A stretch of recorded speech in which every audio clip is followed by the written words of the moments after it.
Anio alahady fafolo ny volana Mea, alahady faefatra manaraka ny Pasika, alahady izay itondranam-bavaka ny sampana kristianina manerana ny sahan'ny FJKM, alahady ihany koa ahatsiarovana ireo reny rehetra maneran-tany, ary alahady mbola ibanjinantsika ny hevitra hoe ankatoavy ny fitarihan'ny fanahy masina.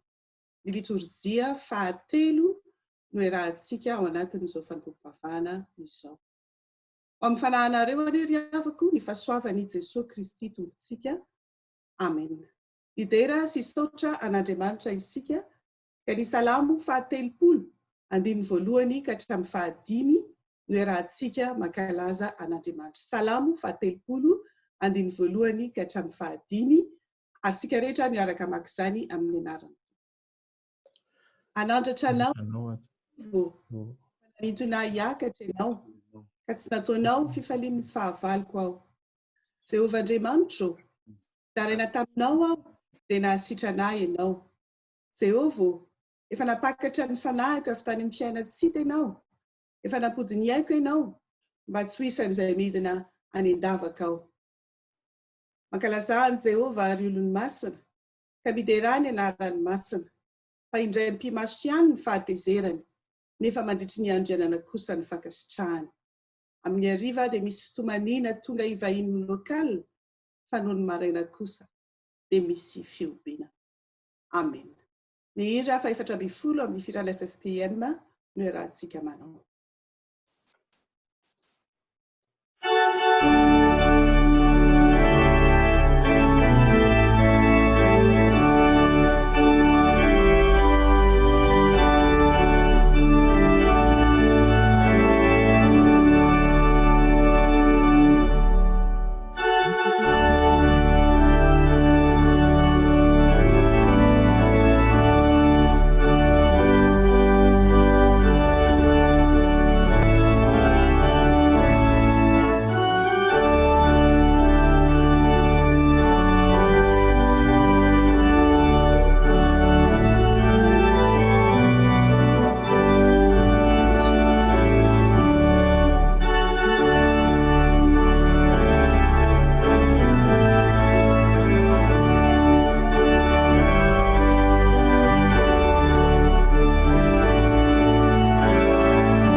Manandratra anao tokoa izahay Andriamanitra. Ianao ilay Andriamanitray, Andriamanitry ny Andriamanitra rehetra, Andriamanitra tompon'ny fahefana any an-danitra sy ety an-tany.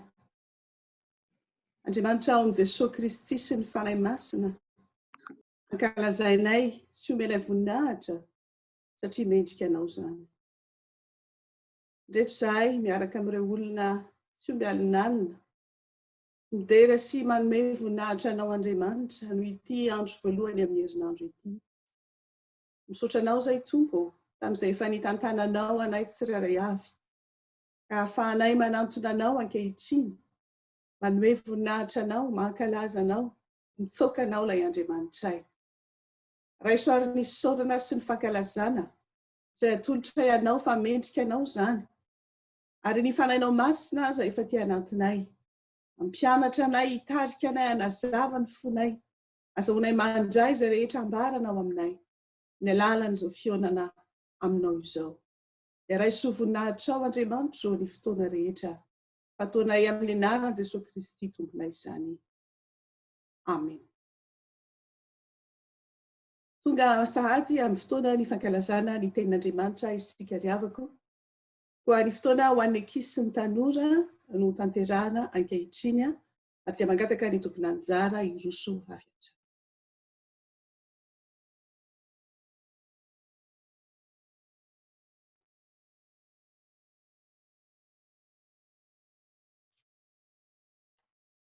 Bonjour tout le monde et bonjour les enfants et les jeunes. Avant de commencer, je voudrais souhaiter une très joyeuse fête à toutes les mamans et on va prier. Seigneur Jésus, nous te remercions de nous avoir donné des mamans qui prennent soin de nous tous les jours. Seigneur, apprends-nous à savoir montrer à quel point on les apprécie. Merci aussi pour ce temps, pour apprendre ta parole, Seigneur Jésus. Apprends-nous à te faire confiance parce que si tu nous montres quelque chose, c'est pour nous montrer quelque chose de bien et qu'il y a une promesse derrière tout ce que tu nous recommandes. Au nom de Jésus, Amen. Alors, notre verset du jour se trouve dans Romains chapitre 1, verset 16. Romains chapitre 1, verset 16, et je vais le lire au nom de Jésus. Je n'ai pas honte de l'évangile, mais puisque c'est Jésus l'évangile, alors je n'ai pas honte de Jésus. Pour illustrer ce verset, on va écouter une vidéo qui raconte une partie de l'histoire du prophète Élie.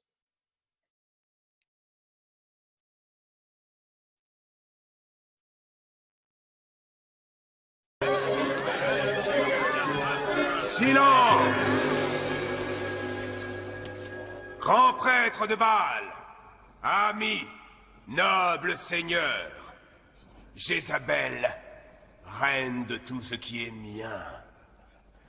Le Dieu d'Israël est mort, et Baal va prendre sa place.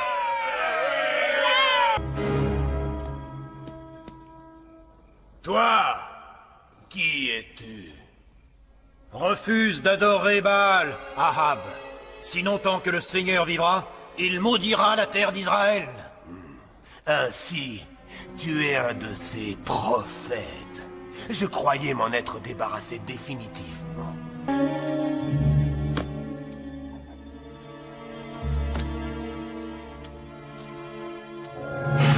Enfin, je te tiens. Tu as fait en sorte que Baal nous punisse.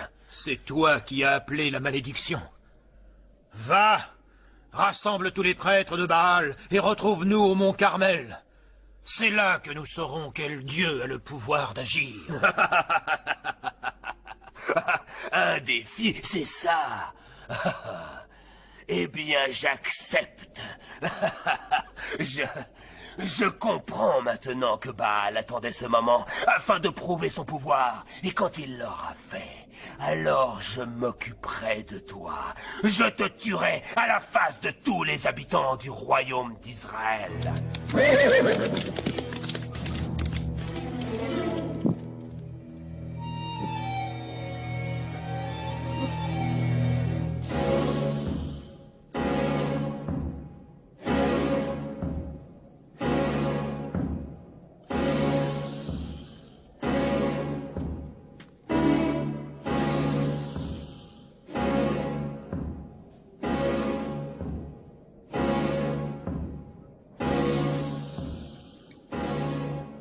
Vous allez placer vos offrandes sur cet autel dédié au feu.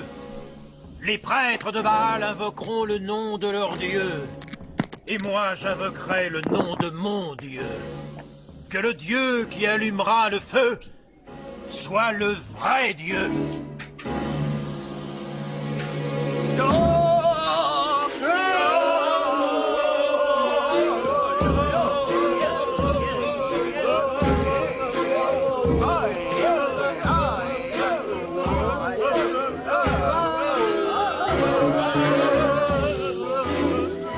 Très grand et puissant Baal, vois comme nous nous mortifions pour toi.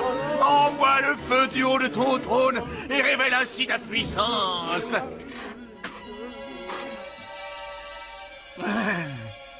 Encore.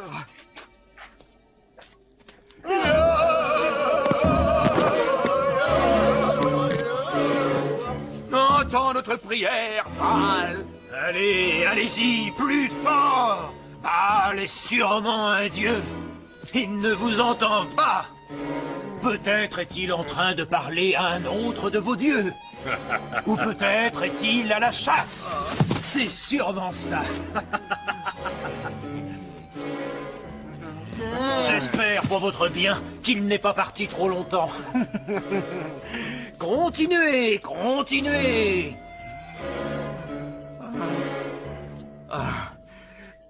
Ô puissant Baal, envoie le feu. Oh, montre-leur que tu es vraiment Dieu.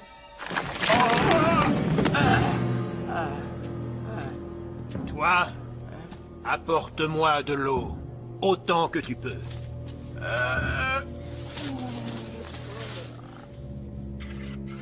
Vas-y. Continuez. Encore plus. C'est de la folie. On ne gaspille pas l'eau ainsi.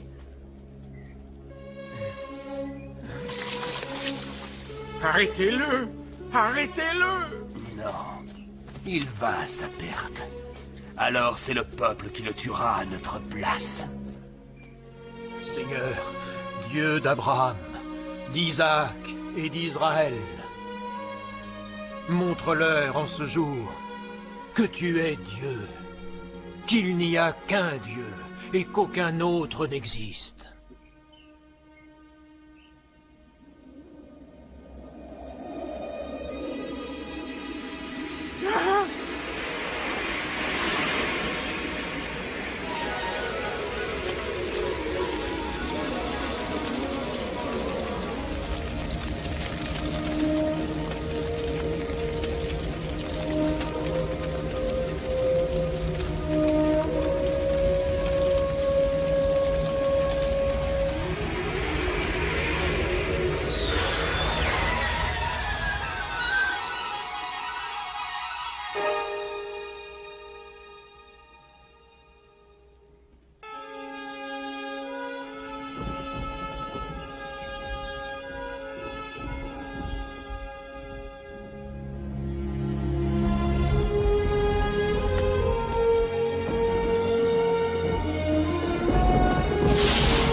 À présent, je comprends mieux ta sagesse. Merci, Seigneur.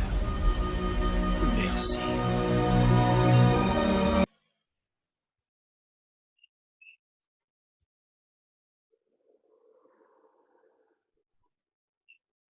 Alors, les amis, tout comme Élie n'a pas eu honte de Dieu, même s'il était tout seul contre les prophètes de Baal, aujourd'hui, Dieu nous encourage aussi à ne pas avoir honte de lui, à ne pas avoir honte de lui quand on est à l'école, ou quand on est avec nos amis, ou quand on est avec des gens qui ne croient pas forcément en Dieu. Nous n'avons pas à avoir honte de Dieu. Et pour finir, je voudrais partager l'information aux parents. En fait, sur l'écran, il y a quelques listes de chaînes sur lesquelles vous pouvez trouver des vidéos d'animation qui racontent des histoires de la Bible pour passer le temps aux enfants. Il y a plusieurs chaînes que j'ai mis sur le slide.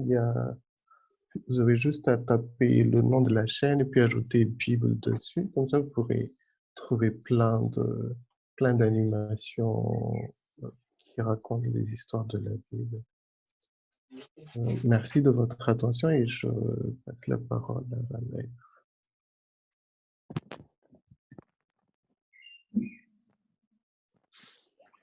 Tonga amin'ny fotoana izay hamakina ny soratra masina isika.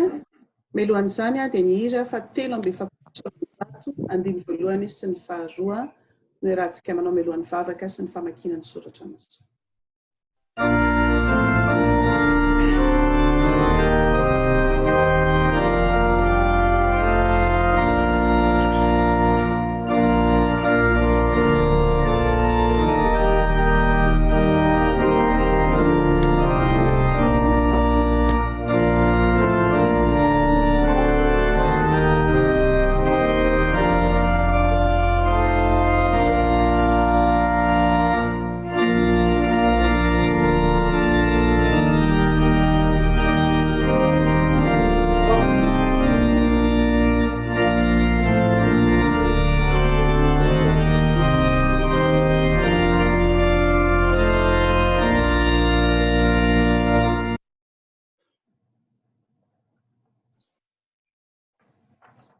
Mivavaka isika tompoko. Andriamanitra tomponay io, amin'izao kion-dalana ralovan'izao tontolo izao ary koritana amin'ny fiainanao izao, ka miatrahana fanontaniana ny amin'ny zava-pitso, dia misaotra anao izahay fa mbola nomenao fotoana azonao mamaky ny soratra masinao. Ko mangataka ny fanahinao masinao izahay, aniratra ny masonay ka hafantatra izay tianao ambara amin'izay toko sy antendrom-bakinana io. Andranitra ny sainay ka hatakatra izay tokony hitondranay ny fiainanay noho izany teninao izany. Ary hanokatra ny fanahinay hiasany izany teninao izany ho fiainanay. Amin'ny anaran'i Jesosy Tompo sy mpamonjy anay. Amen. Miaraka maka ny soratra masina isika. Izany dia hita ao amin'ny bokin'i Job. Job toko 7:20, andininy voalohany ka hatramin'ny 10. Job toko 7:20, andininy voalohany ka hatramin'ny 10. Amin'ny anaran'ny Tompo. Dia mbola nandroso nanao hoateny ihany Job ka nanao hoe: raha velona koa Andriamanitra izay efa nandatsy hamehan'ny rariny sy ny tsitoa, izay efa nampagididiny aika, fa mbola ato anatiko ihany ny aika, ary eo ambavoriko ny fanahin'Andriamanitra. Dia tsy hanao teny tsy marina ny molotro, ary tsy hanonom-petaka ny lelako. Sanatria raha naika ny anareo marina mandra-mipiala ny aika, dia tsy hanaiky ny tenako manatsiny aho. Ny fahamarinako dia zoniko mafy ka tsy ho foiko. Ny foko tsy mametsy ny akory na dia amin'ny androko iray monja aza. Aoka ho hita fa ratsy fanahy ny fahavaliko, ary tsy marina izay mitsangana nohitra ahy. Fa inona ny fanantenan'ny mpiatsara velatsia? Raha maito ny ainy ka tsy ho an'Andriamanitra ny fanahiny? Iain'ny fitarianany va Andriamanitra raha hozonim-pahoriana izy? Ho azo ny ravinavona va ny tsitoa? Azo miantsona an'Andriamanitra mandrakariva va izy?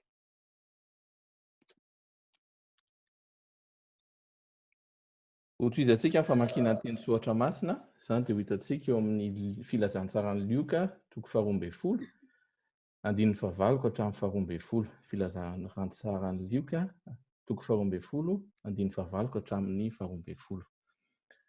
Falazaiko aminareo, nazovy no manaiky ahy eo anatrehan'ny olona, dia eken'ny zanak'olona kosa izy eo anatrehana ny anjelin'Andriamanitra. Fa iza mandaa ahy eo anatrehan'ny olona, dia ho lavina kosa izy eo anatrehana ny anjelin'Andriamanitra. Fa nazovy no hanao teny anohatra ny zanak'olona, dia azo famelan-keloka, fa izay miteny ratsy ny fanahy masina, dia tsy mba azo famelan-keloka. Ary raha mitondra anareo ho ao amin'ny sinagoga sy mpanapaka ary manam-pahefana izy, dia aza manahy izay avalinareo, na izay ho lazainareo. Fanofanay masina no ampianatra anareo amin'izany eo zany izay mety ho lazainareo. Dia tohizantsika ny famakinan'ny tenin'ny soratra masina. Izany dia ho hitantsika amin'ny Romanina 5:20, andininy 4:10 ka hatramin'ny 1:20. Romanina 5:20, andininy 4:10 ka hatramin'ny 1:20. Fa izao koa ry rahalahiko, dia matoky ny aminareo fa feno fahatsarana ianareo, dia feno ny fahalalana rehetra sady mahay ny fananatra koa. Kanefa, amin'ny fahasahiana no anoratako ny teny sasany aminareo, toy ny mampiatsiara anareo indray no ny fahasoavana nomen'Andriamanitra ahy mba ho mpanompon'i Kristy Jesosy ho an'ny jentilisa aho, ka manao fanompoam-pivavahana amin'ny toriko ny filazantsara an'Andriamanitra, mba ho raisina amin'ny fankasitrahana ny fanatitra dia ny jentilisa rehefa nao masin'ny fanahy masina. Ka dia manana izay ataoko rehareo amin'ny Kristy Jesosy aho noho ny amin'Andriamanitra. Fa tsy saiko lazaina izay zavatra tsy nampanaovan'i Kristy ahy, na amin'ny teny, na tamin'ny asa, mba hampanaiky ny jentilisa. Dia tamin'ny herin'ny famantarana sy ny fahagagana, ary tamin'ny herin'ny fanahy masina, dia hatrany Jerosalema ka manodidina hatrany Ilirikiona no nanitanterahako ny fitorinan'ny filazantsarany Kristy. Koa dia nataoko voninahitro ny hitory ny filazantsara toy izao.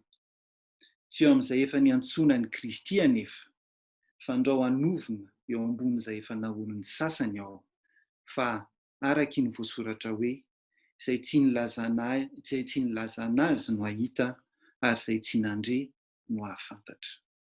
Ray masino, manamasinanay amin'ny fahamarinana, fa ny teninao ny fahamarinana. Amen.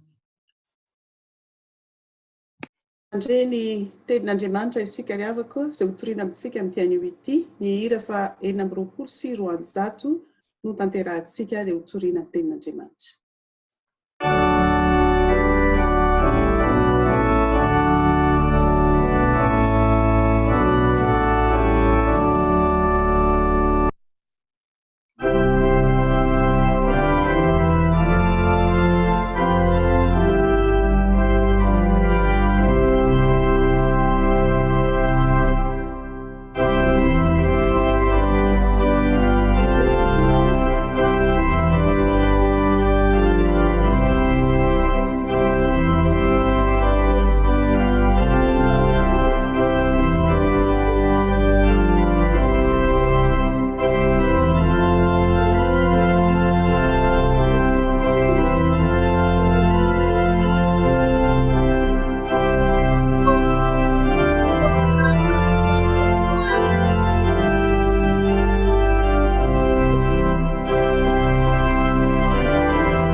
Ho aminareo anery havako ny fahasoavana sy ny fiadanana avy amin'Andriamanitra raintsika sy Jesosy Kristy tompontsika.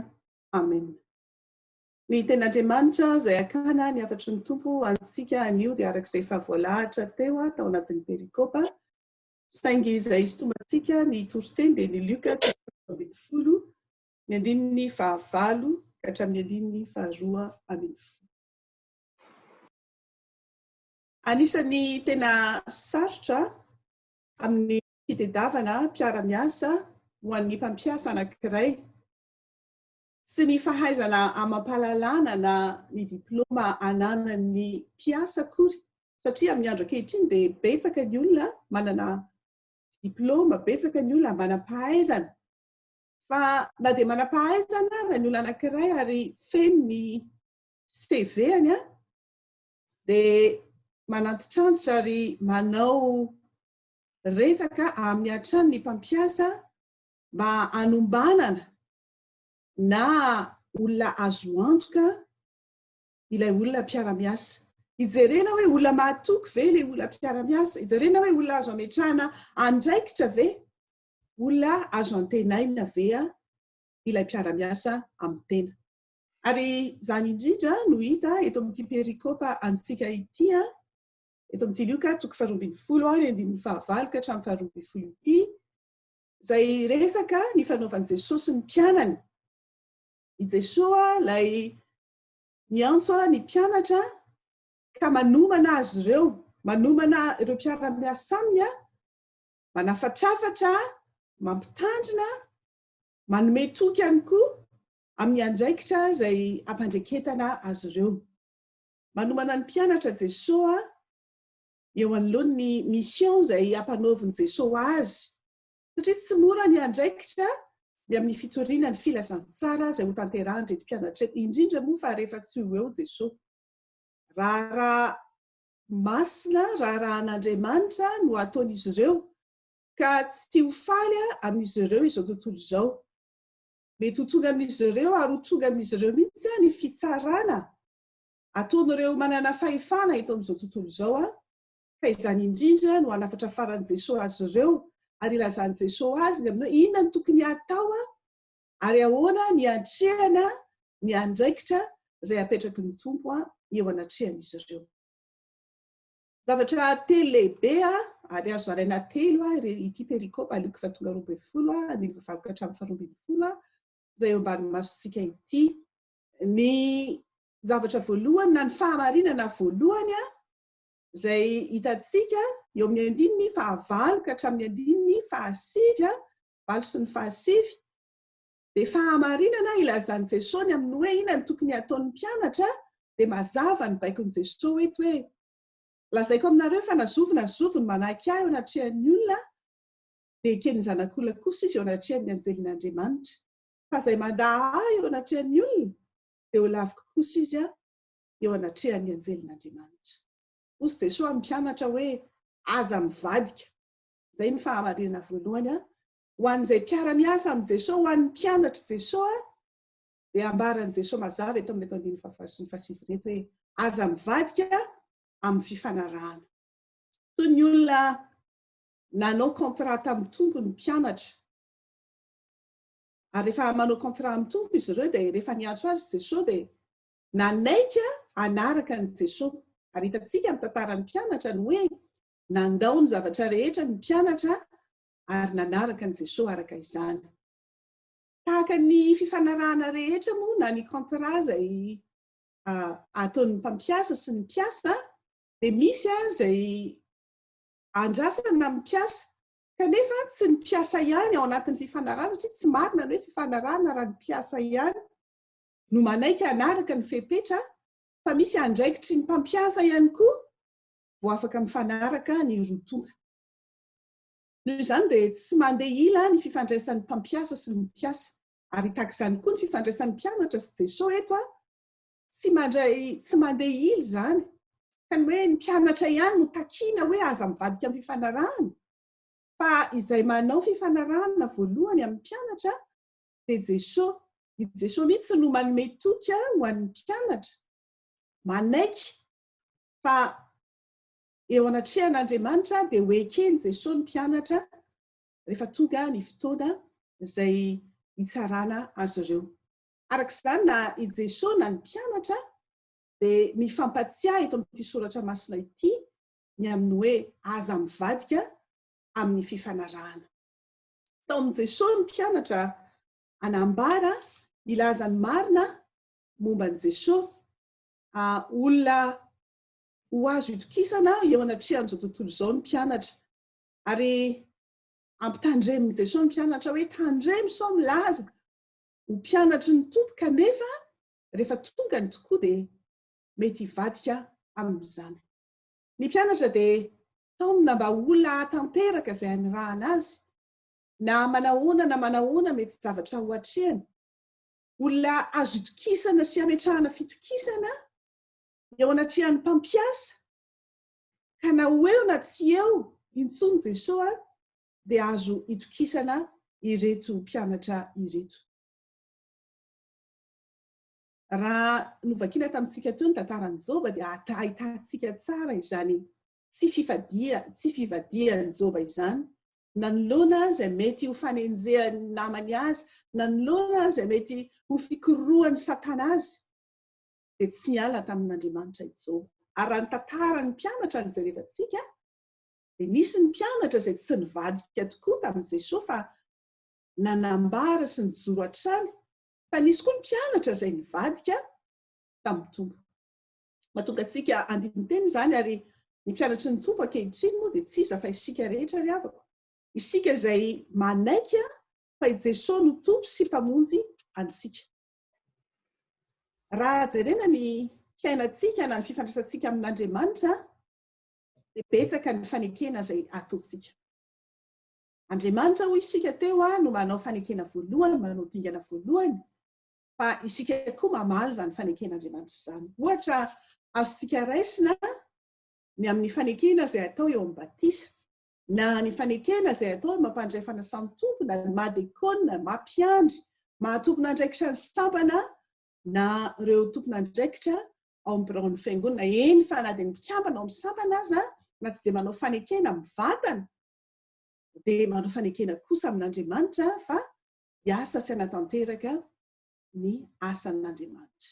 Ary azontsika ampidirina amin'izany fanekena ataontsika izany koa ara, ny asa izay ataontsika isan'andro, eny fa na dia ataontsika amin'ny olona ary izany fanekena izany, dia maha-kristianina antsika kosa dia manaiky isika fa hanatanteraka izay rehetra ny akentsika noho ny amin'Andriamanitra izay mahita izany fanekena izany.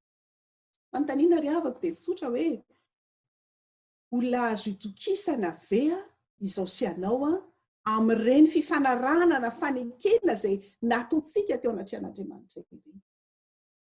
Azontsika antoka ve raha mandinika ny tenantsika isika fa nahatanteraka ny fanekena izay nataontsika teo anatrehan'Andriamanitra?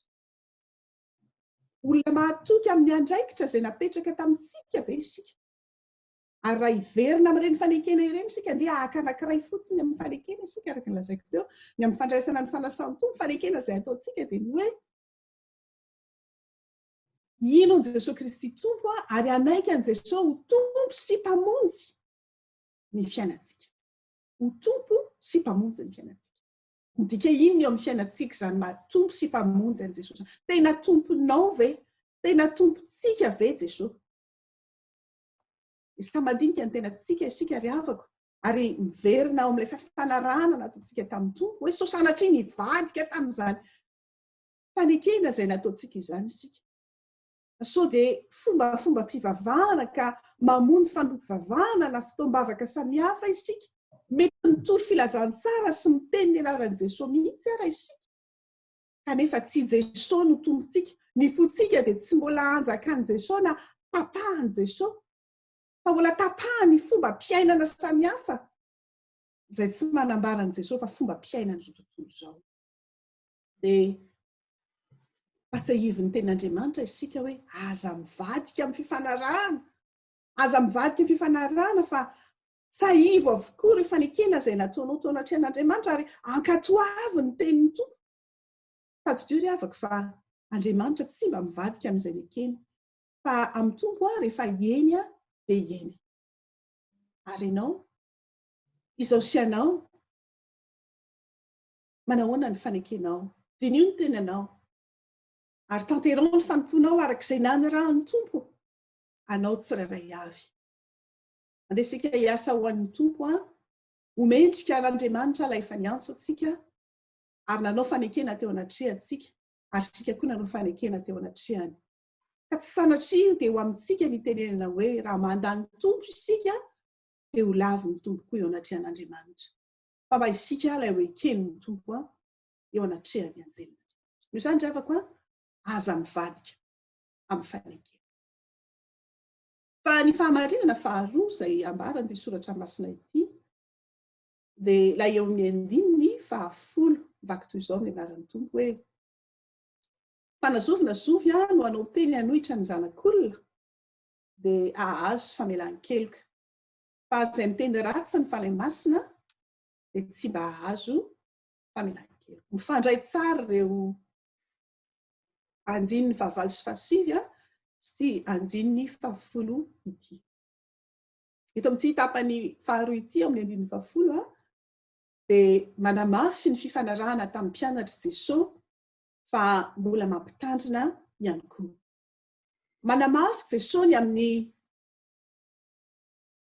fifanarahana ny amin'ny alalan'ny fanahy masina na dia mbola any aoriana any amin'ny jaona 7:20 ary mahitana an'izany i Jesosy efa manomana sahady amin'ny fiavian'ny fanahy masina ho tsarintsika izany antsoatsy amin'ny alalan'ny ankalazantsika ny Pentekoste. Dia nilaza Jesosy any amin'ny jaona 7:20 ka hatramin'ny 7:20 hoe vakina amin'ny anaran'Toa raha tia ahy ianareo dia hitandrina ny biliko ary izao angataka amin'ny ray ary izy hanome anareo mpananatra hafa mba eo aminareo mandrakizay. Dia ny fanahin'ny fahamarinana izay tsy hain'izao tontolo izao raisina satria tsy hitany na fantany fa ianareo no mahafantatra azy satria mitoetra eo aminareo izy ary ao anatinareo. Eo anatrehan'izany fanomezana ny fanahy masina izany dia mampahatsiaro Jesosy hoe io fanahy masina io dia eo amin'ny mpianatra mandrakariva kanefa koa mampitandrina izy dia amin'ny hoe aza miteny ratsy ny fanahy masina. Ny fitenenana ratsy sy ny fanahy masina ry havako dia tena fanoherana tsotro izao fanaovana fanahiniana amin'ny tsy fanekena ny fitarihan'ny fanahy masina ary noho izany rehefa tsy manaiky ny fitarihan'ny fanahy masina ianao dia manaiky fitarihan'ny fanahy hafa. Tena fanoherana kitsirano izao izany ilay fitenenana ratsy ny fanahy masina ary rehefa manohitra ny fanahy masina ianao dia mitondra anao amin'ny tsy finoana ny Jesosy izany, mitondra anao mahatonga anao hiala amin'ny finoana izany fanoherana ny fanahy masina izany. Eto amin'ny filazantsara ny Luka ihany any amin'ny 4:20 ka ny 7:17 dia milaza Jesosy hoe tsy misy mpanompo mahay manompo tompo roa fa ny ray dia alany ary ny ray dia ho tiany na ny ray dia hombany ary ny ray dia ho amavoiny. Tsy mahay manompo an'Andriamanitra sy mamona ianareo. Ary marina izany ry havako, tsy afaka manompo tompo anankiroa isika fa mila misafidy isika na isika hanaiky ny fanahy masina dia manaiky ny fitarihan'ny fanahy masina ilay ao anatintsika na isika hanohitra ny fanahy masina amin'ny alalan'ny fanarahantsika ny fahefana hafa sy fitiavana an'izao tontolo izao ka tsy ahazo famelan-keloka hoy izy ny tenin'Andriamanitra. Rehefa mampianatra katekomena ry havako dia matetika mampianatra ny amin'ity hoe fanahy masina ity dia fanontanian'ny olona maro samihafa no hoe dia miala amintsika fiasan'ny fanahy masina dia ahoana ny fiasan'ny fanahy masina sy ny sisa. Dia tsarovy ry havako fa Andriamanitra tsy manome antsika tsy fohifohy. Fa rehefa nomeny antsika ny fanahy masina dia nomen'Andriamanitra antsika izany ary ao anatintsika. Fa ny tsy ahafahantsika manaraka ny fitarihan'ny fanahy masina dia isika mihitsy nomeny tsy mandre izany fitarihan'ny fanahy masina izany fa manohitra amin'ny alalan'ny zavatra maro samihafa izay tanterahantsika na ny sitrapontsika izany na ny fiheverana samihafa manohitra izany fanahy masina izany. Noho izany ry havako dia andeha andiny tena mandrakariva isika. Iza ny manapaka ny fiainantsika. Fa ifaniza ny manapaka ny fiainanao. Mahagaga fa mbola maro ny olona milaza hoe manaiky ny tarihan'ny fanahy masina. Fa rehefa hivoaka ny trano ny olona dia indraindray izy mbola mijery tonin'andro, mijery horoscope isika ay malahoana ny androko androany dia indraindray araka izany no hitarihan'ny fiainany, adino ilay fanapahan'ny fanahy masina izay ao anatiny. Mbola misy kristianina milaza fa manaiky ny fitarihan'ny fanahy masina.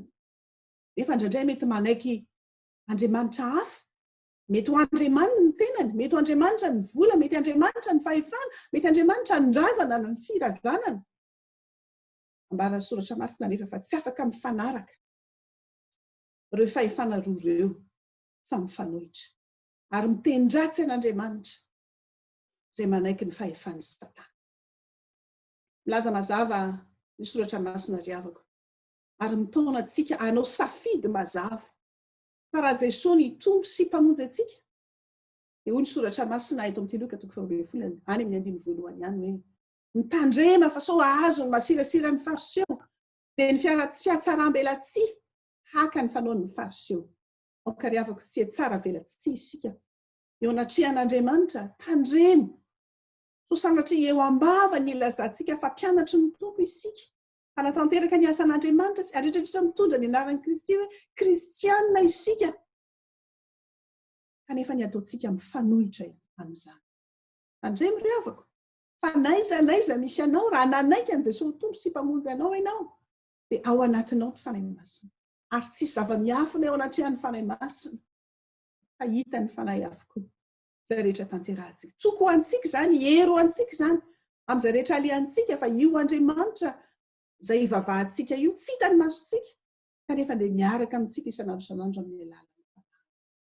Manekeny ny fitarihan'ny fanahy masina aoka ny tenin'Andriamanitra irery ihany satria izay ihany no ambaran'ny soratra masina antsika ampatsahiviny atsika ny tenin'Andriamanitra ihany no anampaka ny fiainantsika dia ho lavitry ny fitenenan-dratsy ny fanahy masina isika ary dia hatanteraka izay ny fanarahantsika teo anatrehan'Andriamanitra satria olona manaiky ny fitarihan'ny fanahy masina. Zavatra anankiroa ry havako efa hitantsika teo. Ny voalohany amin'ny mampianatry ny tompo dia aoka isika olona azo itokisana, aza mivadika amin'ny fifanarahana nataonao tamin'Andriamanitra. Ary ny faharoa dia ny hoe aza miteny-dratsy ny fanahy masina fa ekeo izay hitarihan'ny fanahy masina anao ary hajanony izay fanampahana hafa ny ekenao teo amin'ny fiainana. Ny fahatelo sady farany ry havako famarinana eto amin'ny soratra masina ity dia ambaran'ny soratra masina eo amin'ny andininy faha 1:20 sy ny faha 2:20 eto amin'ity Luka 2:20 ity ihany fa kiko amin'ny anaran'ny tompo hoe ary mitondra anareo amin'ny sinagoga sy ny mpanapaka ary manam-pahefana izy dia aza manahy izay avalinareo milazay olazainareo fa ny fanahy masina no ampianatra anareo amin'izany ora izany izay mety olazainareo.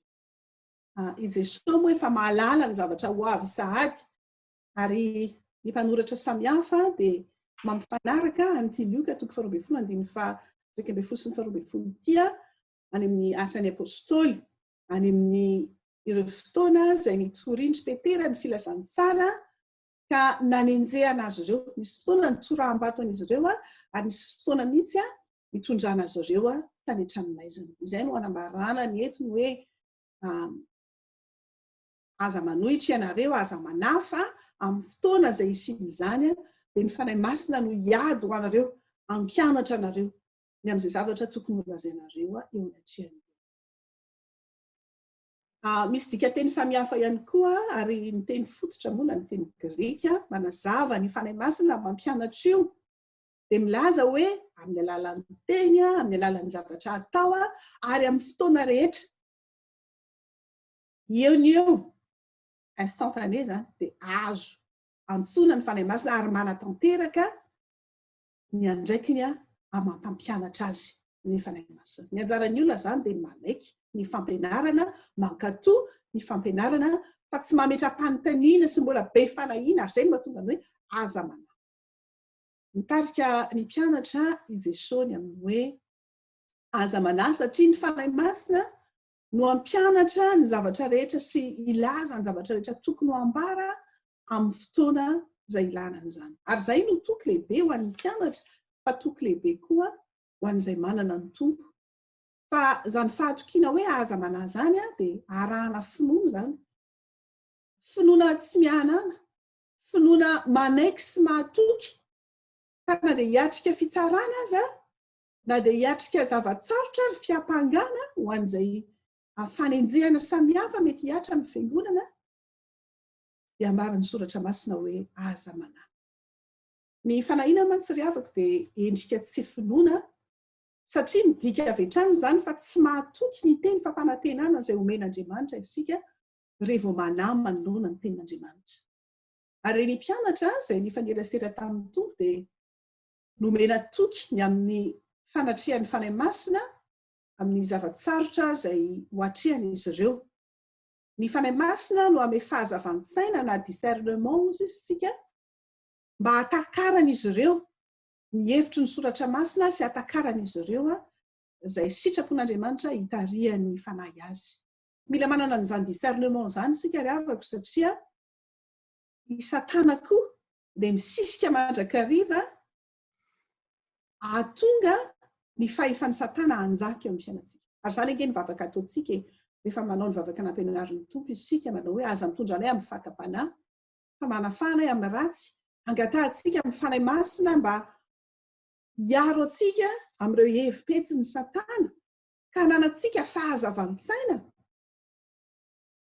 ahatakatra ny hevitry ny soratra masina. Saingy anisan'ny zavatra sarotra eo amin'ny olona ny tsy fanahiana ry havako. Ary indrindra moa rehefa mahatoky teny izay ny olona, rehefa ny tena no itokiny dia mihevitra izy fa afaka manao ny zavatra rehetra. Hany ka rehefa tsy vita ny herin'ny intsony dia tonga ny fanahiana. Moa ve tsy izany ny zavatra mitranga ry havako? Amin'izao andro ankehitriny izao, amin'ny andro ankehitriny izao dia misy zavatra samihafa tsy voafehintsika olombelona intsony. Ary tsy gaga isika raha betsaka ny olona marary, betsaka ny olona gony depression satria tsy voafehin'ny olona intsony ny zava-misy eo amin'ny fiainany dia tonga ny fanahiana. Ny olona te hifeny ho aviny kanefa tsy afaka manao an'izany, tsy afaka manoatra amin'ny hery amin'ny maha-olombelona azy dia tonga ny fanahiana. Nefa ndry havako amin'izay tsy ahafahana manao na inona mihitsy. Raha mijery ny fiainantsika ankehitriny iny isika, ina moa ny azontsika atao? Miandry isika, miandry ireo manam-pahaizana samihafa isika manao ny valana retana. Hoe ina ny zava-misy na hivoaka ny trano ary dia mitaintaina. Kanefa amin'izany indrindra ry havako no antsoiny tomposika hoe atoky sy tsy anahy ny amin'inona na amin'inona. Ary dia fanetretena fiankinana tanteraka amin'Andriamanitra, fankatoavana ny fitarihan'ny fanahy masina. Dépendance totale, obéissance totale. Izany no takian'ny soratra masina amintsika. Amin'izay zavatra tsy takatry ny sain'olombelona mihitsy ry havako. Heveriny ny zanak'olombelona fa tsy misy antenaina intsony dia eo indrindra isika ny mila manantena. Eo isika ny mila tsy manahy ka manantena ny fanahy masina hitarika antsika, omba antsika, hampianatra antsika ny zavatra rehetra, hiankina tanteraka amin'ny fanahy masina. Tokony omeny Jesosy ho antsika izany. Ary ny soratra masina ny jerena dia miverimberina amin'ny soratra masina ny hoe aza manahy. Hanomezana ny tompo antsika ny toky izany. Fa manaraka antsika sy eo amintsika mandrakariva Andriamanitra amin'ny alalany fanahy masina dia toa misafotofoto aza. Ny fiainan'ny zanak'olombelona dia tsy atahotra isika, tsy anahy isika. Fa iaino ny fitarihan'ny fanahy masina, ankatoy ny fitarihan'ny fanahy masina. Ankino tanteraka amin'ny tompo ary ny fiainanao. Aza miezaka irery, aza matoky tena, fa ny finoana irery ihany, ny finoanao ihany no ahafonjy anao. Ry havako malala, sambatra isika. Sambatra isika satria ataon'i Jesosy mpiara-miasa aminy. Mpiara-miasa ho ia fa tsy hoe mpiasa akory. Ny mpiasa mantsy dia mandray baika fotsiny dia manao na manao indrindray ara mety ho sorena manao ilay asa. Fa ny mpiara-miasa dia olona tompon'antoka miara-miombon'antoka ary misy fanarahana sy toky ao anatin'izany fiara-miasa izany. Ary dia ataon'ny tompo mpiara-miasa aminy isika. Mpiara-miombon'antoka, mpiara-miazakazaka amin'ny fitorian'ny filazantsara izay anarahany tompo antsika ity, na iza izany. Ary dia amin'izany indrindra isika dia ampatsiahin'ny tompo an'ireo zavatra anankitelo reto tamin'ity anio ity. Voalohany indrindra dia ny hoe ianao isika dia ho mpiara-miasa azo itokisana ka tsy hivadika amin'ny teny izay efa nifanekena. Satria hoy ny soratra masina hoe raha mahatoky isika dia mahatoky koa izy ilay efa niantso antsika. Dia hiteny amintsika izy hoe ry mpanompo tsara sady mahatoky. Nahatoky tamin'ny kely ianao dia ho tendreko mpanapaka ny be midira amin'ny fifalian'ny tomponao. Mateo 5:20. Raha olona mahatoky isika ry havako dia ho mpiara-miasa manaiky ny fitarihan'ny fanahy masina. Fa tsy ho mpiara-miasa sanatria ny teny ratsy izany fanahy masina izany. Ka mbola manaraka ny fomba n'izao tontolo izao. Tsy manaiky ny fitarihan'ny fanahy masina ka manohitra ny tenin'Andriamanitra ary manapaka fanapahana. Ho mpiara-miasa amin'Andriamanitra isika. Mpiara-miasa mahatoky ka tsy olona manao fanahiniana fa olona mahatoky ary tsy manahy fa ny fanahy masina no hampianatra ka hanome fahazavantsaina. Hiatrehana izay mety ho fanenjehana na fiapangana eto amin'izao tontolo izao. Dia havokatra tsara amin'ny asa tsara rehetra isika. Sady hitombo amin'ny fahalalana tsara an'Andriamanitra. Engany ry havako, izao sy anao. Dia tanteraka izay anarahany tompo antsika tsirairay avy. Amin'ny andraikitra sarobidy apetraky ny tompo amintsika na ny asa an'Andriamanitra eo anivon'ny fiangonana izany. Na ny asa izay tanterahantsika eo anivon'ny fiarahamonina. Satria tsy ataontsika ho an'ny olona indreny fa ho an'ny tompo. Ary dia ho hitan'ny olona tokoa izany hoe ampiara-miasa antsika amin'Andriamanitra. Dia olona azo itokisana tsy mivadika. Olona tsy miteny-dratsy ny fanahy masina. Ary olona tsy be fanahiana satria manana ilay fanahy masina ao anatiny. Mpiaro sy mpanatanteraka amin'ny fotoana rehetra izay ilana azy. Ho tanteraka amiko sy aminao anie izany ry havako. Tanteraka amintsika rehetra izay mpiara-miasa amin'ny tompo izany ry havako malala. Ary dia ho an'Andriamanitra irery ny voninahitra. Amen.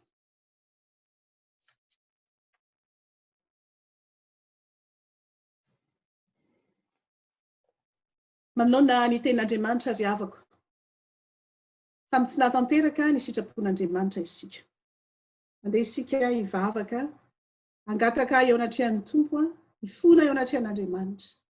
Ny amin'izay rehetra tsy nahatanteraka isika. Mandeha isika rehetra hivavaka ho setry ny tenin'Andriamanitra sady hifona eo anatrehany. Hivavaka isika. Eo anatrehany teninao izay Andriamanitra. Izay mampatsiaro anay. Sambatra izahay satria nantsoinao mpiara-miasa aminao. Sambatra izay satria manana anjara ao amin'ny fanjakanao. Hitona olona ho anao. Otranao izay mampatsiaro anay. Ny amin'ny filazantsara izay omenao torianay fa izahay tokoa. Izany filazantsara izany tsy amin'ny alalan'ny zavatra teneninay ihany. Fa eo amin'ny fombanay. Izay rehetra ataonay. Tsy ao anatin'ny rivo-nevitry ny fiangonana ihany. Fa indrindra indrindra eo anivon'ny fiarahamonina izay nametrahanao anay. Dia ho mpiara-miasa azo antoka izahay. Mahatoky amin'ny teny izay nomenay ka tsy hivadika. Ho mpiara-miasa manatanteraka izay tarihan'ny fanahy masina. Fa tsy sanatria miteny-dratsy ny fanahy masina. Ho mpiara-miasa hijoro ka tsy hanahy manoloana izay mety ho fanenjehana. Satria ny fanahy masina no miaraka aminay. Andriamanitra menatra nefa izahay. Satria hitanao ary mianjaanja eo anatrehanao. Fa impiry moa izahay nefa nanaiky kanefa nivadika teo anatrehanao. Impiry moa izahay nefa nandreny tenin'Andriamanitra kanefa ny fonay dia miziriziry. Tsy mety manaraka ny teninao. Ary indraindray ary izay dia misafidy izay teninao tiana iarahana. Misy teninao mahafinaritra anay fa misy kosa teninao tsy ekenay mihitsy. Tompo mamindrafo aminay amin'ireny rehetrarehetra ireny. Mamelany elokay ary mampianara anay. Hanananay ny fahazavan-tsaina ka hitombonay amin'ny finoana. Hanarahanay ny sitraponao. Dia ho marina aminay ny teninao fa nahatoky tamin'ny kely izay dia ho tendrenao ho mpanapaka ny be. Ka raha tonga ny fotoana izay hitsarana anay, hialanay ety amin'izao tontolo izao. Dia mba isan'izay andova fiainan'izahay. Tanterahanao aminay ny teninao hoe midira amin'ny fifalian'ny tomponao. Miandrandra famelan-keloko izahay amindreo fore ary avelaony elokay. Nohony amin'i Jesosy Kristy tomponay, ilay mifona ho anay eo ankavananao. No angatahanay izany vavaka izany. Amen. Hira fa 770 ny andininy fahaefatra sy ny fahaenina no ataontsika mbola hira fifonana izany ry havako.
Tiavako malala, raha nipepaka marina tokoa ianao dia raiso amin'ny finoana zao teny famelan-keloka izay atolotro ny tompo ho asy ho anao. Hoy ny soratra masina hoe indray ny mpimasomonja no nafoizako anao, fa amin'ny indray fo lehibe kosa no ampidiko anao. Tamin'ny firehetan'ny fahatezerako no nanafenako ny tavako taminao tamin'ny indray ny mpimasomonja, fa amin'ny famindram-po mandrakizay kosa no amindrako fo aminao. Ho Jehova mpanafitra anao. Fa Andriamanitra mampisitro ny fitiavany antsika, fa fony mbola mpanota isika dia maty hamonjy antsika Kristy.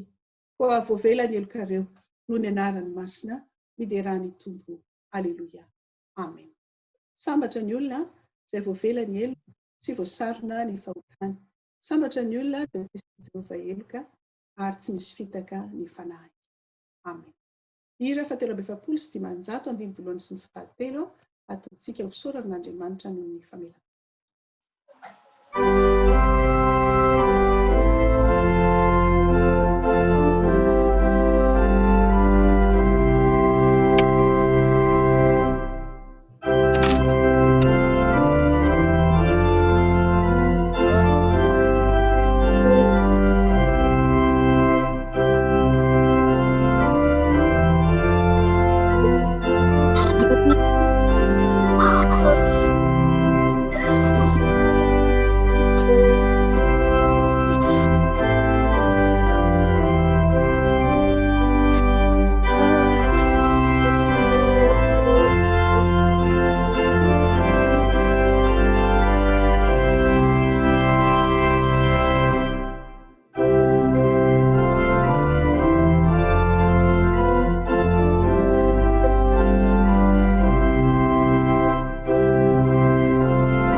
Usahana ambara ny finoana eo anatrehan'Andriamanitra ka ny fanekam-pinoana laharana faharoa no iarahantsika manao. Isy Andriamanitra iray, raitsoa mpanao lanitra sy ny tany, ary ny zavatra rehetra na ny hita na ny tsy hita.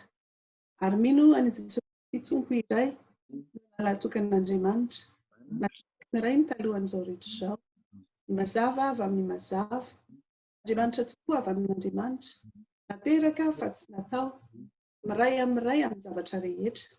Izy no nahariana izao rehetra izao, ary noho ny antsika olombelona sady ho famonjena antsika, dia nidina anitra izy, ary nataony fanahy masina nofo avy tamin'ny Maria Virginy dia tonga olona izy.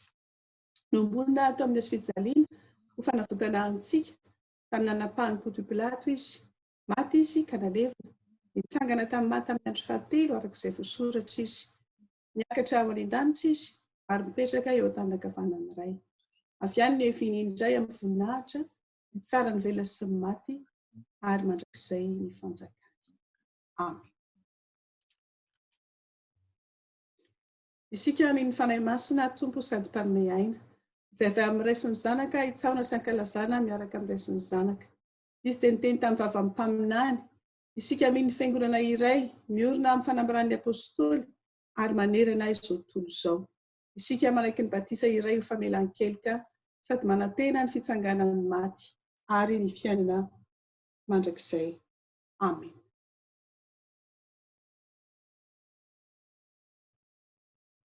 Tonga amin'ny fotoana ny raran'ny fiangonana isika kanefa milohan'izany ry havako dia manao ireto teny fiarabana manaraka ireto. Voalohany indrindra dia manantitra ny fiarabana anareo rehetra amin'ny fiangonana FCKM Plan Fahasoavana Suisse ny amin'ny ity alahady 10 volana May ity ry havako, ahafahantsika rehetra indray miaraka miombom-bavaka. Miaraba manokana anareo lehilahy kristiana rehetra izay manerana ny sahany FCKM entinam-bavaka amin'ity anio ity. Ary dia homarina aminareo ny ten'Andriamanitra izay notoriana tamintsika teo. Ny amin'izay mampiara-miasa anareo amin'Andriamanitra ka tonga anareo hatanteraka izay anarahany tompo anareo ary tsy hivadika amin'izay fanekena teo anatrehan'Andriamanitra. Ameny tompo toky hatrany anareo tsy hanafa tokony fitarihan'ny fanahy masina amin'izay rehetra tanterahanareo dia vita ny andraikitra amin'izay apetraky ny tompo na eo amin'ny fikarakarana ny ankonana izany na eo amin'ny fiarahamonina indrindra moa fa eo amin'ny asan'ny fiangonana izay nametrahany ianareo.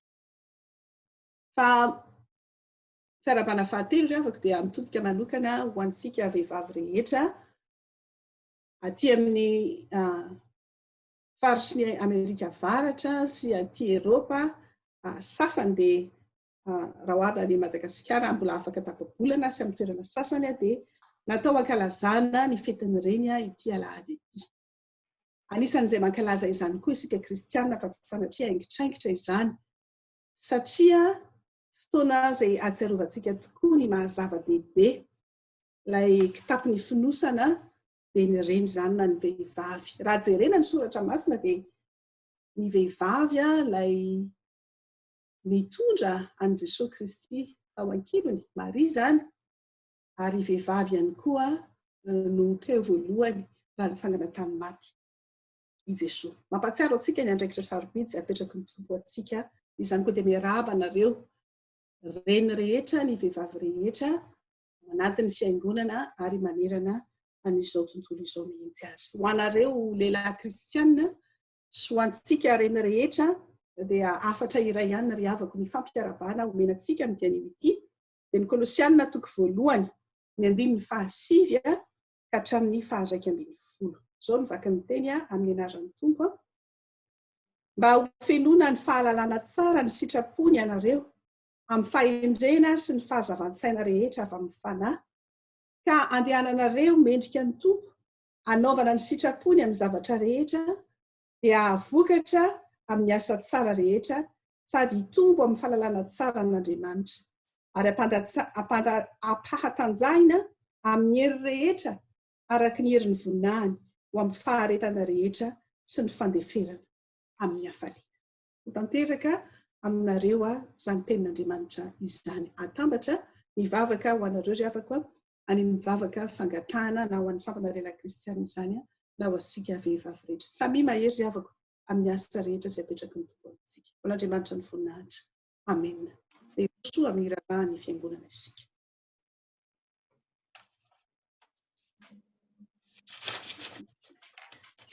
Ry havana, dia mbola faly miarahaba antsika rehetra indray nahatratra izao alahady izao. Ho aminareo anie ny fahasoavana sy ny fiadanana avy amin'Andriamanitra iraintsika sy Jesosy Kristy Tompo. Faly miarahaba ihany koa any mpitandrina Rakotomalala Mamsoa izay mitarika antsika androany amin'ny fotoam-pivavahana.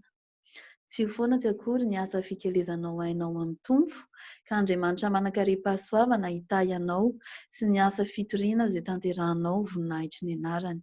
Mankasitraka indrindra pastera. Faly miarahaba ihany koa ny reny rehetra nahatratra ny fetin'ireny anio ary faly miarahaba ny SLK nahatratra ny alahadin'izy ireo. Tsy misy vaovao ivelany isika fa toy izao kosa ny vaovao anatiny. Ny enregistrement ny culte rehetra izay nitanterahantsika hatramin'izay dia tsara marihana fa hitantsika ao amin'ny site web ny fiangonana izany fjkmglan.ch. Koa aza misalasala ara mandeha mitsidika ny site web raha toa ka maniry ny hiverina hijery ny toriteny maro samihafa izay efa nitanterahana isika. Aza misalasala ihany koa mizara izany. Nitoy hatrany ny cellule de prière totosain'ny STK isaky ny talata sy ny zoma ka ny bokin'ny rota no dinihana amin'ny talata ho avy izao. Anasana antsika rehetra hatrany izany cellule de prière izany. Ny fotoam-pivavahantsika manaraka dia ny alahady 24 Mey 2024 amin'ny 2 tolakandro. Ho an'Andriamanitra irery ihany ny voninahitra.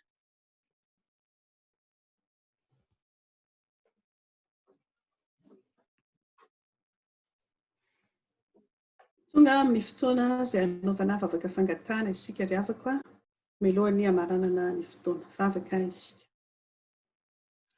Indray ny fifalianay Andriamanitro ny amin'izay nafahanay niombona tamin'ny fandom-pivavahana tamin'ity anio ity.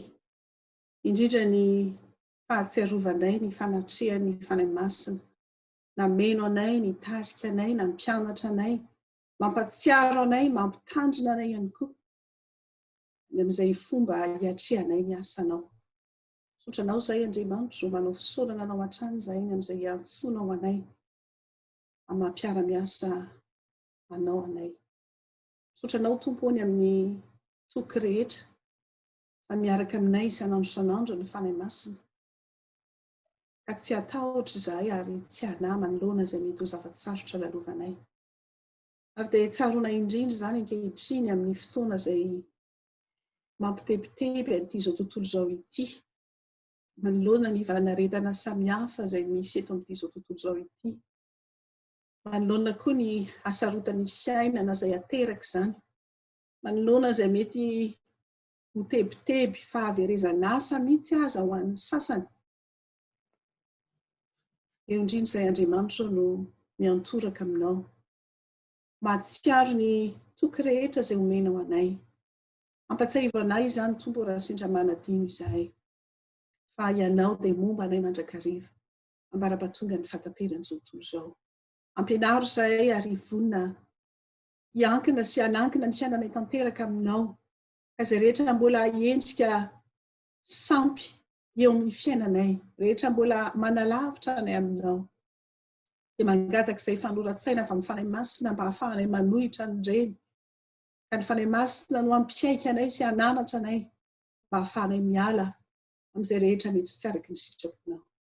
Misotranao izay Andriamanitro ny amin'ity ora ity, izay ahatsiarovana ny sampana lela kristiana manerana ny sahany FJKM. Ary mivavaka manokana ho an'ny lehilahy rehetra ao amin'ny fiangonana Gland Suisse. Ianao no hampahery azy ireo manoloana ny andraikitra samihafa izay apetraka ao amin'izy ireo tsirairay avy. Eo anivon'ny fiarahamonina ny ankonana fa eo anivon'ny fiangonana. Ho lehilahy mijoro atanteraka ny asanao. Ka sahijoro eo anatrehanao tsy homenatra satria tsy nivadika tamin'ny fanekena izay efa nataony teo anatrehanao. Mametraka ny asan'ny sampana lela kristiana eo am-pelantananao. Mba vokatra sy atanteraka ny fikasana tsara arak'izay efa anomananao azy ireo tsirairay avy. Sotranao koa izahay no amin'ireo reny rehetra amin'ny fiangonana Gland Suisse, ho an'ireo vehivavy rehetra ihany koa. Ary tsaronay manokana Andriamanitro ho an'ireo izay mety efa namoy ny reniny ary efa tsy hoatsokoa izany reny izany. Ianao Andriamanitra Tompo mahalala ny mahasoan'ny tsirairay avy ary dia mitondra ambavaka izay Tompo mba ho vehivavy mendrika anao, ahatoky anao, ka azonao ametrahana fitokisana ihany koa amin'izay rehetra andraikitra apetraka ao eo am-pelantananay. Misaotra Andriamanitro ny amin'izay fifidiananao anay tsirairay avy. Ary apetraka aminao ny fiainan'ny fiangonana. N'aiza misy fiangonana FJKM, n'aiza misy fiangonana mitory ny anaranao. Dia mba samy havita ny andraikitra sy ny hazakazaka izay apetraka ao am-pelantananay izay. Mahatsiaro mivavaka ho an'izao firenena izao izahay, n'aiza Tompo. Ao firenena matahotra anao ary ny mpitondra rehetra dia ho mpitondra matahotra anao Andriamanitra. Ka izay efipetsin'ny Satana mety mamandrika an'izy ireny, dia tsy avelanao ahakasikasy fa ny fanahy masina no hampianatra azy. Azahoany manohitra izay tsy araka ny sitraponao. Fa io koa ny vahoaka tsirairay mba anaiky ny fahefanao Andriamanitra, fa tsy ny fahefana hafa. Fa tonga ny firenena rehetra hiaina amin'ny fifaliana sy ny fiadanana arak'izay efa nanomananao anay tsirairay avy. Andriamanitra ho betsaka ny zavatra tiana hingatahana. Mety ho fohy ny fisainanay ary izay rehetra angatahanay ara mety tsy araka ny sitraponao. Mivavaka manginy izahay, hoy ny fihetsipetsim-pony ireto mpanomponao ireto, ary ianao hamaly vavaka araka ny haben'ny fitiavana.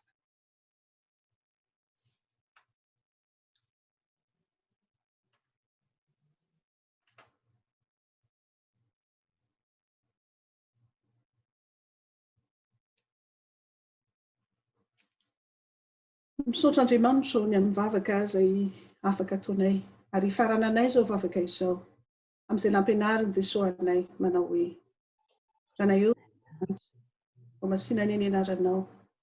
Tonga ny eny itanao.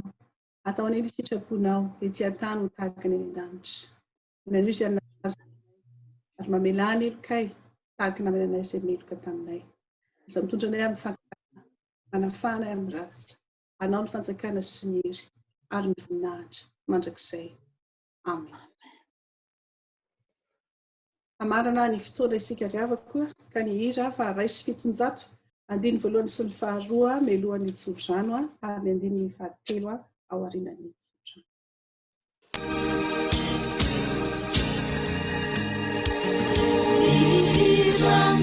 Lanitra tsara kokoa sy mahafinaritra re,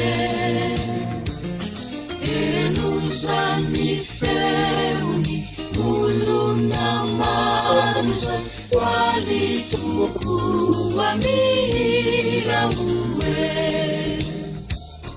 nalefa mandaza sy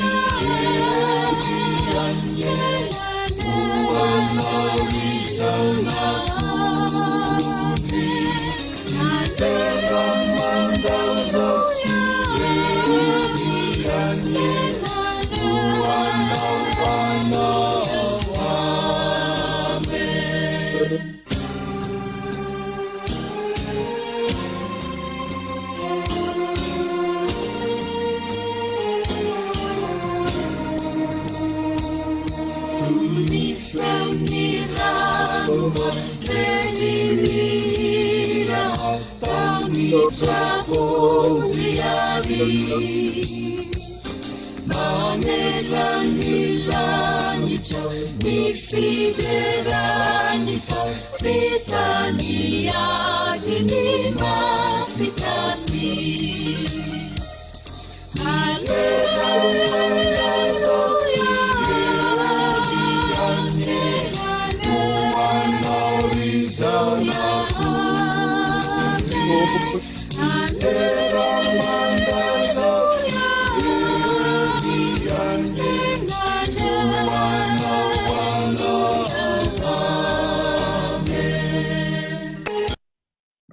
Tanteraka aminareo rehetra ry afaka mitsodrano izay tonona ho anareo amin'ny anaran'ny Tompo.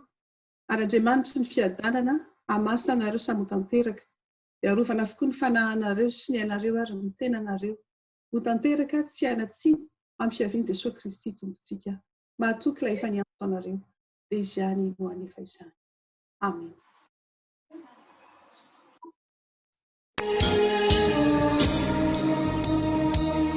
Timeti mangina irani lanitra eluna mandrakiza endreni fiaunana ani andanitra sini fiainana mandrakiza nitera mandaza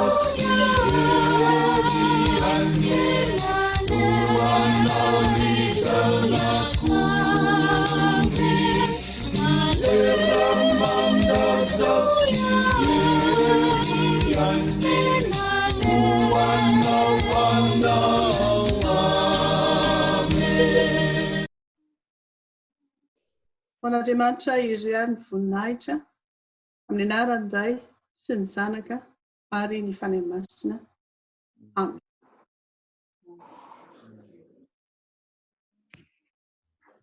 Miala tsiny ry havana fa nisy diso kely ny teneniko teo ny fotoam-pivavahantsika manaraka dia amin'ny 21 mai amin'ny 2 tolakandro amin'ny fotoam-pivavahan'ny Ascension zany. Izany hoe 21 mai amin'ny 2 ny fotoam-pivavahana manaraka fa tsy 24 mai amin'ny 2.